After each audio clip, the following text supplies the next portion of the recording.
बात करते हैं पश्चिम बंगाल के सियासत को लेकर, क्योंकि ममता बनर्जी को कुर्सी से उतारने के लिए बीजेपी ने पूरी ताकत लगा दी है। गृह मंत्री अमित शाह बंगाल जा रहे हैं। शनिवार और रविवार को अमित शाह बंगाल में रहेंगे। शाह के बंगाल दौरे से पहले सत्ताधारी तृणमूल कांग्रेस में जबरदस्त हलचल है। 3 दिनों के अंदर 5 बड़े नेता पार्टी छोड़ चुके हैं। बीजेपी के सांसद अर्जुन सिंह का तो यहां तक दावा है कि टीएमसी के 50 और बड़े नेता बीजेपी में शामिल हो सकते हैं।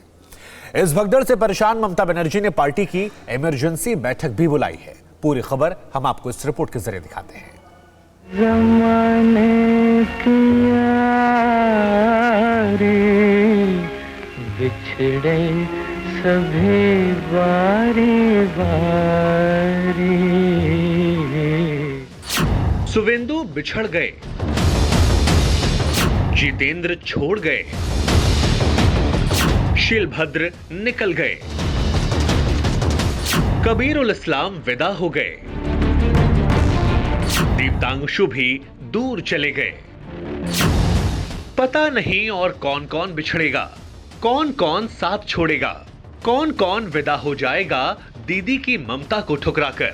क्योंकि चुनावी बयार में तृण का मूल तिनके की तरह हिल चुका है। बड़े बड़े नेताओं का मन डोल चुका है। दीदी, ओ ममता दीदी,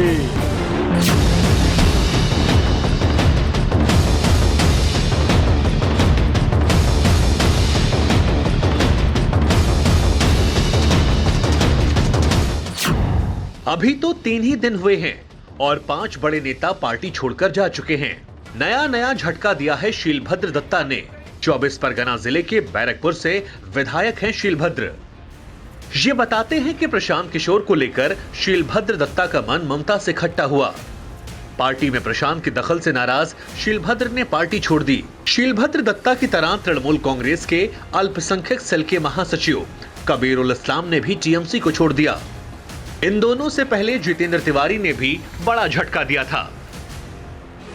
जितेंद्र तिवारी पांडेश्वर से विधायक हैं। पार्टी छोड़ने से पहले आसनसोल नगर निगम के बोर्ड ऑफ चेयरमैन भी थे। सुरक्षा के नाम पर जितेंद्र तिवारी ने दीदी का दामन छोड़ दिया।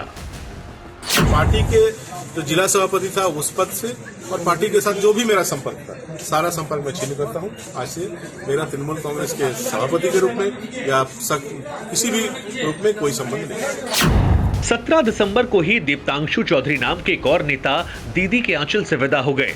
बीजेपी से टीएमसी में आए थे दीप्तांशु चौधरी। 16 दिसंबर को ममता बनर्जी के साथ छोड़ने की शुरुआत की थी सुवेंदु अधिकारी ने। कभी दीदी के बहुत करीबी हुआ करते थे सुवेंदु अधिकारी।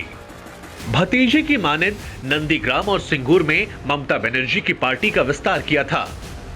कभी पार्टी में नंबर 2 हुआ करते थे। अभिषेक बनर्जी की पार्टी में एंट्री के बाद से ही दीदी से अधिकारी दूर होते चले गए और अब दूर होते होते दीदी से इतने दूर चले गए जहां से लौट पाना जरा मुश्किल है। जब टीएमसी चुनावी चक्रव्यूह में फंस चुकी है, दीदी की देहरी पर पहुंचकर एक तरफ ओवैसी हुंकार भरने के लिए तैयार हैं, दूसरी तरफ केसरिया पार्टी गद्दी छीनने के लिए बेचैन है। ऐसी चुनौतियों के बीच विश्वस्तों की फौज पार्टी को छोड़ रही है।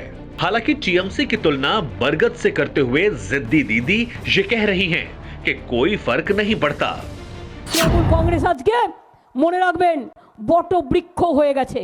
কাজে একজন দুজন তিনজন যেগুলো টিকিট পাবে না, জানে আমরা পরে টিকিট পাবো না, সবাই তো দলের টিকিট পায় না। যারা ভালো কাজ করে তারা পায়, যারা ভালো কাজ করে না তারা পায় না। এটা দলের উপর নির্ভর করে। কেউ কেউ জানে যদি টিকিট না পাই এখন থেকে সরে যাই।